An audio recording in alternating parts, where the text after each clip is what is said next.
Bien, arrancamos entonces, o mejor dicho, continuamos con inmune. Primer pregunta, claro la que me hicieron por el grupo respecto a las regiones que me dijeron respecto a las regiones, el epitopo, el paratopo. Bueno, fíjense que acá tienen un anticuerpo o un IG, que es un monómero, ya vamos a ver que pueden tener distintas estructuras, y fíjense que acá les han pintado de un color las regiones constantes y de otro color las regiones variables. Bueno, esta zona que nosotros tenemos acá es la zona que le da la especificidad al anticuerpo.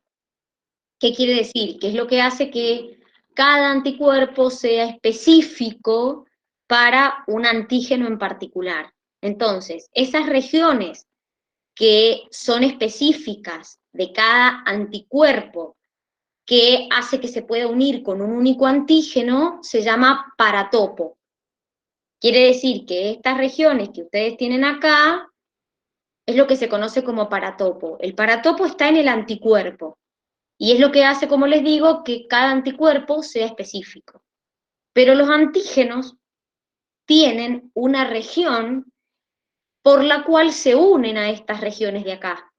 Esa región que tiene el antígeno, es decir, recuerden que la definición de antígeno es cualquier partícula que me activa el sistema inmune, el antígeno tiene regiones a donde se tiene que unir con estos anticuerpos y esas regiones se llaman epitopo o epitopes.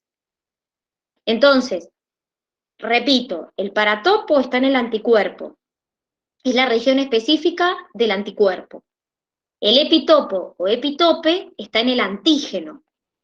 Entonces, esa es la diferencia que vos me preguntabas ese antes, cuál era la diferencia o que no había quedado muy clara. Bueno, por eso hago la aclaración. Ahora enseguida vamos a ver un poquito los distintos tipos de anticuerpos que pueden haber, porque no hay un solo tipo de anticuerpo, obviamente, pero sí recuerden que son específicos. Y de hecho, chicos, esa es la característica de la inmunidad adaptativa, es que yo tengo una especificidad, no como en la inmunidad innata que hago la misma respuesta para un gran número de patógenos. Lo que caracteriza, más allá de la memoria, a mi inmunidad adaptativa, es justamente que es específica. Entonces no es que responden a cualquier cosa. Ahora les voy a mostrar un ejemplo. Miren, este ejemplo que tenemos acá, esto es lo que se llama la teoría de la selección clonal de los linfocitos B. ¿Qué quiere decir esto? Acá tengo distintos linfocitos B con distintos receptores. Acá tengo tipo de anticuerpo, acá otro, acá otro. Bueno, ¿qué pasa? Cuando un antígeno entra, no afecta o actúa sobre todos los linfocitos B, sino que el antígeno, que son estos puntitos rojos que tienen, va a afectar únicamente a los linfocitos B que tengan el anticuerpo específico para ellos. Es decir, imagínense como una llave cerradura. Una llave no abre todas las puertas. Entonces, un poco lo que estamos hablando recién es que cuando un antígeno entra, no se une a cualquier linfocito B, sino que el linfocito B va a tener anticuerpos específicos que van a poder encajar con esos antígenos. Cuando eso pase, el linfocito B se va a activar y al activarse va a empezar a proliferar, a multiplicarse y va a ser clones, que es esto que les están mostrando acá, clones de esas células que se van a dividir, que es lo que veían en el video, en células memoria y células plasmáticas. Estas células plasmáticas van a empezar a producir más anticuerpos, pero ¿qué anticuerpos? Y los anticuerpos específicos que reconocieron este antígeno, no cualquier anticuerpo van a producir. Entonces, estas células plasmáticas van a empezar a producir mucha cantidad de anticuerpos o más cantidad de anticuerpos y por otro lado se van a producir estas células de memoria. Estas células de memoria se empiezan a clonar y pueden circular indefinidamente. Ustedes me podrían decir, bueno, Dani, pero ¿y cuánto circulan? Y depende, chicos. Hay células memoria que duran toda la vida, hay células memoria que duran un año, hay células de memoria que duran 10. Es decir, depende de la célula memoria cuánto tiempo dure. Ahora, lo que sí sé es que esa célula memoria va a quedar circulando y cuando yo me vuelva a encontrar con el mismo antígeno una segunda vez, una tercera vez o la vez que sea, esa célula memoria va a activarse, a dividirse en célula plasmática y recién ahí va a producir el anticuerpo o los anticuerpos. Entonces, si ustedes se fijan, estas células memorias no producen inmediatamente los anticuerpos. Los que producen anticuerpos son las células plasmáticas. Esta memoria, cuando se vuelva a encontrar otra vez con ese antígeno, ahí va a ser que va a activarse, se va a volver a dividir en plasmática y memoria y me va a producir las células plasmáticas los anticuerpos. Entonces, para que quede claro, chicos, un mismo antígeno puede tener distintos epitopes para unirse con distintos linfocitos B. Ahora, cada linfocito B tiene un tipo de anticuerpo que es específico para un antígeno en particular. Fíjense que acá les hemos puesto 3 distintos como para que ustedes vean que este tiene un tipo de anticuerpo, este otro, y bueno, estos antígenos que entraron solo me activaron a este que tenía los anticuerpos específicos para este antígeno. Este tendrá anticuerpos para otro antígeno, este tendrá para otro antígeno. Por eso decimos que los linfocitos B son específicos para cada antígeno que entra. ¿Se entiende la diferencia entre lo que pasa en las células B y lo que pasa en el antígeno? ¿O más o menos?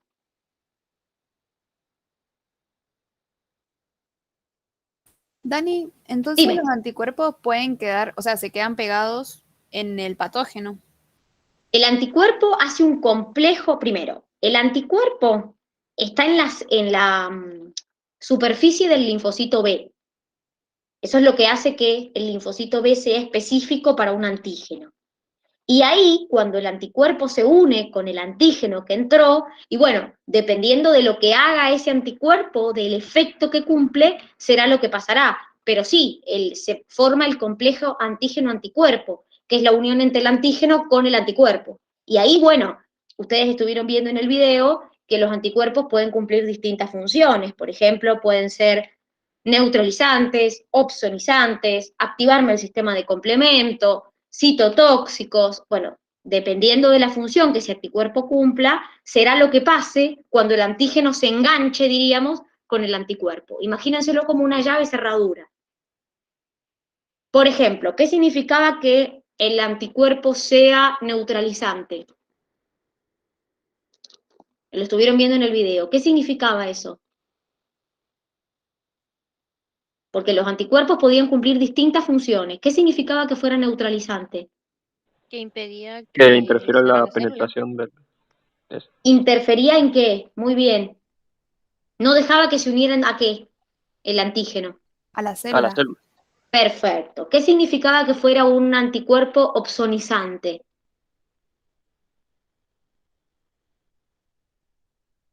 Que favorecían a las células fagocíticas a que se los comieran.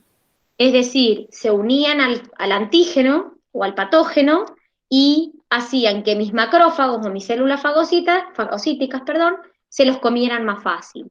¿Qué significaba que activaran el complemento? ¿Cuáles son los Sí. beneficios de activar el complemento? Igual, Dani, perdón, Sí, o sea, no entiendo lo que significa, por ejemplo, que llega lo que provoca su aglutinación. O sea, claro, porque lo que vos hacés es lo siguiente, cuando se unen, mirá, vos tenés el antígeno, imagínate una bacteria. Estos anticuerpos se unen a la superficie de ese antígeno y hace que los antígenos se unan todos juntitos, se junten. Entonces, cuando el macrófago se los viene a comer, se los coma a todos más fácil. ¿Se entiende ese? Es como una especie de aliño que le ponen a la bacteria para que el En macrófago se realidad lo lo pueda que hacen comer. es como que atina a juntar a todos los antígenos. Atina a juntar a todos los antígenos a la vez. Entonces, como están todos los antígenos juntitos, cuando el macrófago viene y come, se los come a todos juntos. ¿Se entiende? Eso es aglutinar, juntar. Sí, ahora sí ya se entendió mejor. Bien. ¿Qué significaba que activaran el complemento? ¿Cuál es el beneficio de activar el sistema de complemento? Lo vieron la semana pasada. 3 funciones cumplía la activación del sistema de complemento. 3 beneficios me daba. ¿Cuáles eran? Que producía inflamación, Me activaba la inflamación, perfecto. ¿Qué más? ¿Qué otro beneficio me daba? se unía a proteínas, Segundo, producía la opsonización. El sistema de complemento produce 3 efectos. Activa la inflamación. Segundo, opsonización. Tercero, citólisis. Sí. Muy bien. Opsonización significa lo que acabamos de explicar. Se unía a el antígeno y era más fácil de fagocitar. ¿Y citólisis qué significaba? Que justo, Belu, vos me lo habías preguntado. ¿Qué significa que el sistema de complemento haga citólisis? ¿Qué le hacía al patógeno o al antígeno el sistema de complemento? Le hacía agujeros en la membrana, se forma un complejo que se llama CAM, complejo de ataque de membrana. Entonces, el sistema de complemento con ese CAM hace agujeros en la membrana del antígeno, poros, se llena de líquido y el antígeno hace ¡boom! Y estalla. Chau patógeno. Entonces, el sistema de complemento cuando se activa, lo que hace es, al formar este complejo de ataque de membrana, romper el microorganismo, romper el patógeno, romper el antígeno. Ahora, ustedes vieron como cuarta función de los anticuerpos, citotoxicidad dependiente de anticuerpos. ¿Qué significaba eso? Y ahí actúan las natural killer. ¿Qué significaba eso? que a las células infectadas o tumorales vienen las natural killer y las asesinan. A ver, tengo una célula antígena muy bien infectada o por un antígeno o tumoral. Entonces, ¿qué es lo que pasa? Los anticuerpos se unen a esas células tumorales o infectadas y les dice a la natural killer, che, vengan para acá. Entonces, la célula natural killer va, libera sustancias citotóxicas y la célula tumoral o que estaba infectada, ¡pum!, se muere. Entonces, no es lo mismo destruir una célula infectada que destruir un patógeno. Son cosas distintas. Entonces, ojo con esto, porque cuando nosotros hablamos que los anticuerpos cumplen la función de ser citotóxicos, quiere decir que cuando se unen a una célula y las natural killer liberan sustancias químicas, me matan la célula infectada. Cuando ustedes vieron sistema de complemento la semana pasada, que vieron la citólisis, lo que destruía es el antígeno, el microorganismo que entró. ¿Se entiende la diferencia? Sí, Dani. Bien, perfecto. Entonces, hemos visto las funciones de los anticuerpos. ¿Qué tenemos que ver? ¿Existe un solo tipo de anticuerpo? No, ya dijimos que existen 5 tipos de IG o anticuerpos distintos. IgG, IgA, IgM, IgD, IgE. La IgG, chicos, es la más abundante. Yo la encuentro en sangre circulando. Entre el 75 y el 85% de las IG que producimos son IgG. Y estas IgG tienen la particularidad de que pueden hacer neutralización, opsonización, activan el sistema de complemento, pero es muy importante porque atraviesa la placenta. Entonces, le confiere una inmunidad al feto. Pero más allá de esto, esta IG no es la primera que aparece. Las primeras que aparecen en procesos infecciosos van a ver que son estas. Pero esta IG tiene la ventaja de que puede atravesar la placenta. Entonces, al feto le da inmunidad. Las demás no pueden atravesar la placenta. Después tenemos la IgA. La IgA la encuentro principalmente en secreciones. Entonces, ¿dónde las voy a encontrar? En la saliva, en el sudor, en las lágrimas, en el aparato respiratorio, en el sistema digestivo, en la nariz, en las secreciones nasales. y en la leche humana, chicos. Entonces, esta IgA pasa a través de la leche materna. Por eso es que los médicos recomiendan la lactancia materna, porque esta IgA pasa a través de la leche materna y le da inmunidad al bebé. ¿Y qué pasa con las mujeres que no pueden dar de mamar? Y bueno, en ese caso vienen leches maternizadas, que además de tener la composición nutricional específica para el bebé, también contienen esto para darle la inmunidad al bebé que nació. Entonces, ojo con confundir la que pasa por la placenta que la que pasa por la leche materna, que no es lo mismo. Además, esta IgA, como les dije, que tenemos acá, fíjense que me dicen que es un dímero. La IgG me decía que era un monómero. Miren, acá tenemos un monómero, para que vean, acá tenemos las regiones constantes, acá tenemos las regiones variables, y acá tenemos un dímero. Fíjense, 1, 2. Entonces, estructuralmente, también son distintas.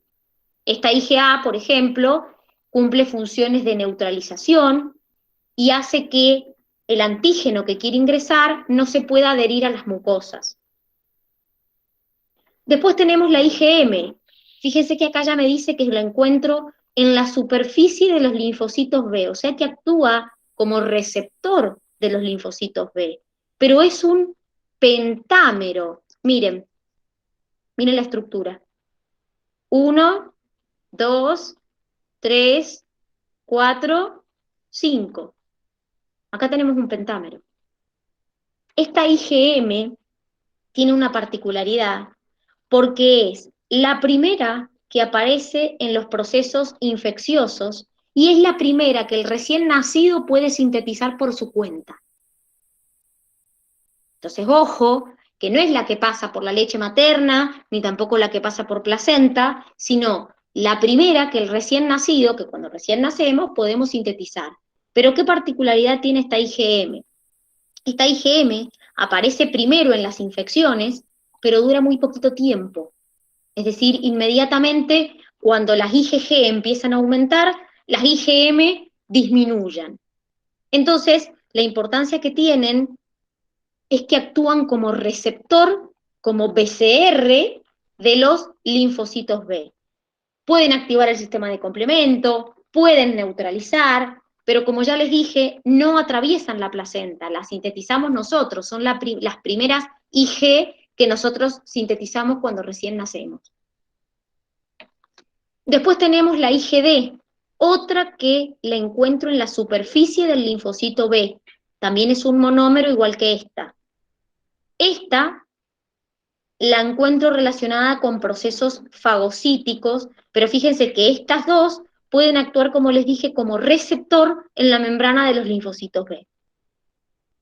Y la última, que es la IgE, en este caso también es un monómero, como esta, y no la voy a encontrar con mayor facilidad en los linfocitos B, sino en los basófilos y en las células cebadas o mastocitos. ¿Qué era eso? ¿Qué eran las células cebadas o mastocitos?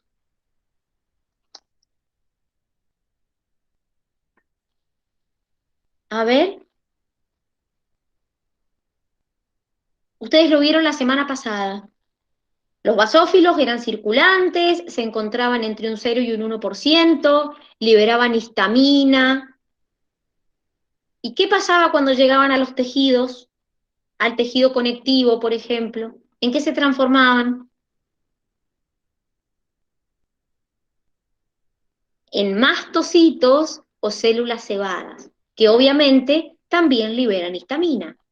Entonces, estas células, los basófilos y las células cebadas o mastocitos, participaban en reacciones alérgicas, porque justamente la histamina, que es lo que secretan, intensifican los procesos inflamatorios. Entonces, por eso participan en las reacciones alérgicas. Cuando una persona tiene una reacción alérgica generalizada, puede que se empiece a inflamar toda, y que se inflame la glotis, se produzca un edema de glotis, y la persona pueda morirse. Es lo que se llama shock anafiláctico. Eso es debido a que mis mastocitos y mis basófilos secretan histamina que intensifica la respuesta inflamatoria. Entonces, una persona alérgica, por ejemplo, va a tener elevada las IgE, si le hacen un análisis de sangre, y también va a tener elevados los basófilos, y sobre todo en esta época primaveral, que es donde más se manifiestan las alergias. ¿Se entiende la diferencia, chicos, entre las IG? Sí, Bien, les hago una pregunta. Miren, volvamos un poquito a la estructura del anticuerpo. Recién estuvimos viendo lo que era el paratopo, el epitopo. Este anticuerpo tiene 2 cadenas pesadas y 2 cadenas livianas. ¿Por qué se les llama pesadas y livianas a las cadenas del anticuerpo? Porque tiene más aminoácidos. ¿Quién tiene más aminoácidos? Muy bien.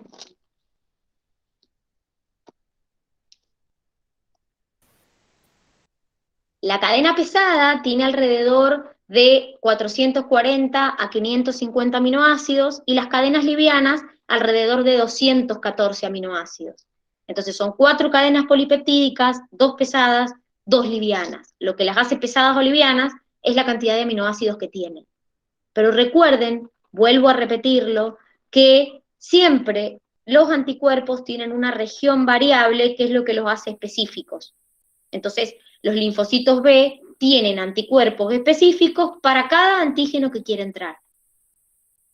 Ahora, miren, estuvimos viendo recién las IgE y yo les dije, chicos, la primera que aparece en un proceso infeccioso es la IgM, pero cuando aparece la IgG, inmediatamente las IgM disminuyen. Esta curva que tienen acá, también la tienen en el cuadernillo, les compara cómo son los niveles de IgG y IgM. Imaginémonos que esta es una primera infección. Fíjense que lo primero que aparece es la IgM, pero dura muy poquito tiempo la IgM y vuelve a bajar sus niveles. Porque ¿quién aparece? La IgG.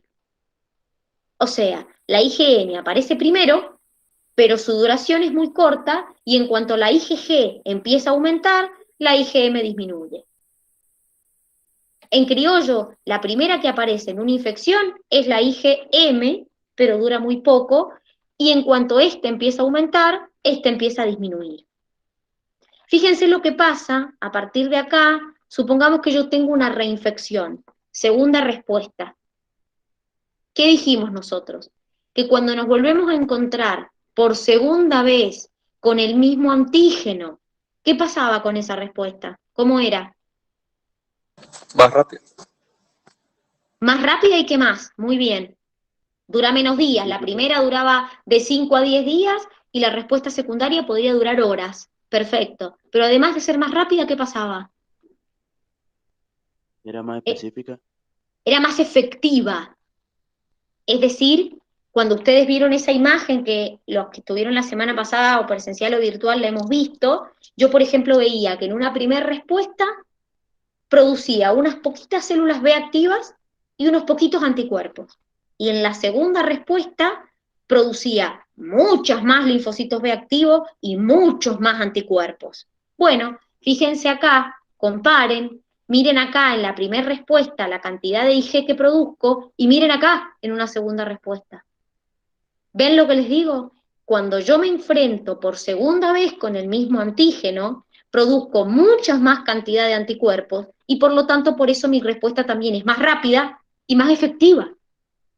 Entonces esa imagen que ustedes tenían en el cuadernillo, que les comparaba la primera respuesta con la segunda respuesta, ya les digo en qué página está para que la vean, en la página número 17 del cuadernillo, que ahí les comparan lo que es una respuesta primaria de una secundaria, cuando nosotros decimos, bueno, en la primaria produzco poquitos linfocitos B activos, o T, y en el caso del B produzco poquitos anticuerpos. Ahora, cuando doy la respuesta secundaria, produzco muchos más linfocitos B y muchos más anticuerpos. Bueno, en este caso, fíjense que lo podemos ver en una curva. Miren la cantidad de Ig que produzco cuando yo hago una respuesta secundaria. Es mucho mayor que lo que produzco en una respuesta primaria. ¿Se entiende la diferencia?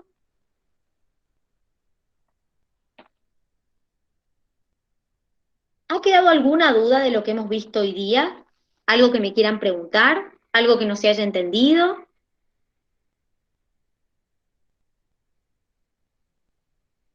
De mi parte, no, Dani. Bien. No, Dani, tendrá que leer el cuadernillo ahí Bien, para verlo. recuerden que hemos visto hoy día de la inmunidad adaptativa los linfocitos B que forman parte de lo que nosotros llamamos la respuesta humoral, porque producen anticuerpos. Vamos a ver mañana a los linfocitos T, que es la otra parte de la respuesta humoral, pero de la respuesta adaptativa, perdón, pero en este caso la parte celular. Van a ver que, un poco lo que me preguntaban recién, no es lo mismo la respuesta que da un linfocito B que la respuesta que da un linfocito T. El linfocito B te produce anticuerpos como respuesta. El linfocito T, primero que no hay un solo tipo de linfocito T. Ustedes tienen los helper, los supresores, los citotóxicos. Entonces la respuesta, por eso se llama respuesta celular, porque la forma en que actúa un linfocito T no es lo mismo que la que actúa un linfocito B. Hemos visto solo la primer parte de adaptativa, que son los linfocitos B. ¿Cuál es la función? Producir anticuerpos, producir IG. Y cada linfocito B producirá una IG distinta dependiendo del antígeno. Entonces, van a ver que los linfocitos T no producen anticuerpos. Entonces no responden de la misma manera, pero sí recuerden que la inmunidad adaptativa se caracteriza por tener memoria y por ser específica. O sea que tanto los linfocitos T como los B van a tener memoria, van a producir células de memoria y también van a ser específicas, las dos, tanto los B como los T. ¿Se entendió? Sí. Bien. Sí, Dani. Muchachos, entonces, mañana seguimos con los linfocitos T, esténse atentos porque vamos a ver cómo empiezan a relacionarse entre sí y cómo se relacionan con los B, porque vamos a ver que, por ejemplo, los helper, que son un tipo de linfocitos T, me pueden activar los linfocitos B, de hecho, lo vieron en el video, que un linfocito B se puede activar directamente reconociendo el antígeno o con ayuda de un helper, de un linfocito T helper. O sea que hay una interacción entre los linfocitos T y los B. Entonces, mañana vemos linfocitos T y seguimos avanzando con inmune. Traten de ir leyendo, así no se les hace todo tan complicado y van viendo como por parte, porque después tenemos que integrar. Entonces, traten de ir leyendo la unidad a ver si les surge alguna duda para mañana. ¿Sí? Que tengan una hermosa tarde. Recuerden que esta tarde hacemos corrección del examen de neurona, sistema nervioso y órganos de los sentidos. Nos vemos esta tarde, que tengan un hermoso día. Chau, chau. Nos Perfecto, vemos Dani, a la nos tarde. Chao, vemos. Dani. Chau, chau, Sí. nos vemos.